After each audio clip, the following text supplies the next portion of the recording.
जय Shri Shyam students, hello everyone, how are you? I hope you all are doing good. तो आज हम बात करेंगे कि सीए फाउंडेशन पेपर नंबर 2 जो न्यू स्कीम में होने वाला है, that would be the first attempt under the new scheme in May 2024। तो आप लोग मई 2024 के न्यू स्कीम के बच्चे हो, जिनके लिए थोड़ी सी यहाँ पे तकलीफ वाली बात ये होने वाली है कि लॉ अब पूरा का पूरा हो गया है 100 मार्क्स का। पेपर नंबर 2 पहले 2 पार्ट में हुआ करता था, लॉ एंड बीसीआर। तो बच्चे बीसीआर के भरोसे चले जाते थे। लास्ट के कुछ डेज में बीसीआर प्रिपेयर कर लिया, फॉर्मेट्स याद कर लिए, थोड़ा सा प्रैक्टिस कर लिया, हो गया। पर अब बीसीआर रिमूव हो गया है, पूरा का पूरा प्रेशर लॉ पे आ गया है। लॉ इज ऑफ 100 मार्क्स, तो आपको बहुत ही केयरफुली तैयारी करनी होगी। Law needs a lot of practice and a lot of time. तो आपको टाइमली सिलेबस कंप्लीट करना होगा लॉ का, ताकि आप प्रॉपर्ली रिवीजन कर सकें। अब देखो बच्चों, वो वाला टाइम नहीं है कि बीसीआर में 40 में से 25 ले आए और बाकी के 20-25-30 नंबर आपके लॉ में से आ गए और काम चल गया। नहीं, आपको लॉ ही अच्छे से तैयार करना होगा, केयरफुली तैयार करना होगा, एक स्ट्रैटेजी बना के रखनी होगी अभी से, तभी आप लॉ का पेपर क्लियर कर पाएंगे इन मई 2024। तो आइए बच्चों, बात करते हैं कि हमारी जनरल स्ट्रैटेजी क्या रहनी चाहिए ताकि हम इस एग्जाम को क्लियर कर सके without any difficulty. First of all बच्चों, मैं यहाँ पे सजेशन देना चाहूंगी कि लॉ ऐसा टेक्निकल सब्जेक्ट है और क्योंकि अब इसकी वेटेज बढ़ गई है, मतलब पूरा का पूरा 100 मार्क्स का आपको लॉ ही करना है। तो पहले बीसीआर से काम चल जाता था, वो तो अब चलेगा नहीं। तो my suggestion is don't go for self study. आप कहीं ना कहीं कोई कोचिंग क्लासेस कुछ ज्वाइन कर लीजिए ताकि आपको प्रॉपर गाइडेंस मिल सके। लॉ जैसा टेक्निकल सब्जेक्ट जो समझ तो शायद फिर भी आ जाए आपको, एक बार पहली बात तो इतने टेक्निकल वर्ड्स हैं, बिल्कुल नया सब्जेक्ट है तो समझने में भी दिक्कत होती है अपने आप। पर अगर चलो समझ भी लोगे आप, तो आपको गाइडेंस की जरूरत होती है रिगार्डिंग राइटिंग। लॉ को लिखना कैसे है, प्रेजेंट कैसे करना है, कीवर्ड्स क्या होते हैं, कैसे चीजों को याद करना होता है, इन सब के बारे में आपको कोई ना कोई मेंटोर चाहिए जो आपको गाइड कर सके। तो my suggestion here is kindly join classes सब में, ताकि आपको ऐसा ना हो कि बाद में लगे कि मैंने क्लास ज्वाइन कर ली होती तो ज्यादा अच्छा रहता, मेरा टाइम वेस्ट हो गया। इसलिए यहाँ पे मेरा फर्ज है कि आपको टाइमली गाइड कर दूं मैं।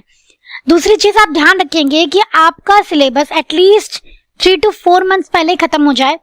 तो आप कोशिश करो कि आप अपना दिसंबर एंड तक, तो आपको कोशिश करनी है कि दिसंबर तक आपका सिलेबस कंप्लीट हो जाए, स्पेशली लॉ का।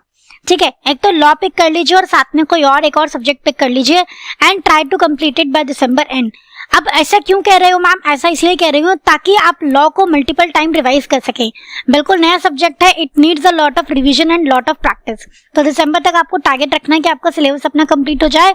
उसके बाद आपको मिनिमम 4 to 5 रिविजन्स करनी है, टेस्ट देने हैं। Institute mock test paper release करता है, मॉक टेस्ट पेपर आपको देने हैं। आरटीपी रिलीज करता है, रिवीजन टेस्ट पेपर सॉल्व करने हैं। इंस्टीट्यूट हर बार हर अटेम्प्ट में मतलब 2 मॉक टेस्ट पेपर रिलीज करता है। तो आपके पास जो आपका मई का होगा वो तो आपको सॉल्व करना ही है, उससे आपको पता चलेगा कि 100 मार्क्स में कैसा पैटर्न रहने वाला है। बाकी आपको पिछले अटेम्प्ट्स के भी सॉल्व करने हैं, क्योंकि जो कॉमन चैप्टर्स है वो तो आप एटलीस्ट सॉल्व कर ही सकते हो ना। और रिवीजन टेस्ट पेपर्स में आपको पूरे सब्जेक्ट के क्वेश्चंस होते हैं, वो आपको सॉल्व करने हैं। अब आप देखो बेसिकली बच्चों चेंजेस क्या क्या आए हैं ब्रॉडली अगर हम देखें तो चैप्टर नंबर 1 नया ऐड हुआ है और चैप्टर नंबर 7 नया ऐड हुआ है। Chapter number 2 Indian contract act जो पहले इतना बड़ा एक्ट था, उसमें भी 3 न्यू यूनिट्स ऐड हुई हैं। So there is a lot of addition, you have to work hard. तो प्रॉपर्ली चीजों को मैनेज करके चलो। आज इस वीडियो को देखने के बाद ही आपको अपना जो है स्केड्यूल बना लेना है, प्रॉपर टाइम टेबल बना लेना है कि आपको किस दिन, किस महीने में, किस वीक में क्या क्या पढ़ाई करनी है। जो ये चेंजेस आए हैं इसके बारे में डिटेल में एक वीडियो अवेलेबल है अब तो चैनल पे, तो आप उसको देख सकते हैं कि पहले क्या सिलेबस था और अब क्या सिलेबस है, एंड अकॉर्डिंगली आप प्रिपेयर कर सकते हैं। तो प्रॉपर्ली अगर हम स्केड्यूल बना के पढ़ाई करोगे, आप अपना टाइम टेबल पहले ही सेट कर लोगे, तो आपको कोई दिक्कत नहीं होने वाली है। आप दिसंबर 2023 एंड तक अपना सिलेबस अच्छे से कवर अप कर लोगे। अब जो बच्चे 12th में हैं उनके लिए तो बहुत ज्यादा जरूरी हो जाता है दिसंबर में सिलेबस कंप्लीट करना। क्यों? क्योंकि उनके एग्जाम्स भी हैं, बोर्ड के एग्जाम भी उन्हें देने हैं। तो प्योरली 1 मंथ तो उनका बिल्कुल डेडिकेटेडली वहां चला ही जाएगा। तो आप लोग, तो मेरा सजेशन है कि दिसंबर तक सिलेबस कर लें बाय एनी वे। क्लियर? तो आप देखो सबसे पहले आपको क्या करना चाहिए मेरे अकॉर्डिंगली, आपको इंडियन रेगुलेटरी फ्रेमवर्क पहले कर लो, फिर आ जाओ आप इंडियन कॉन्ट्रैक्ट एक्ट पे। सबसे बड़ा एक्ट है तो और इसकी वेटेज बढ़ जाएगी।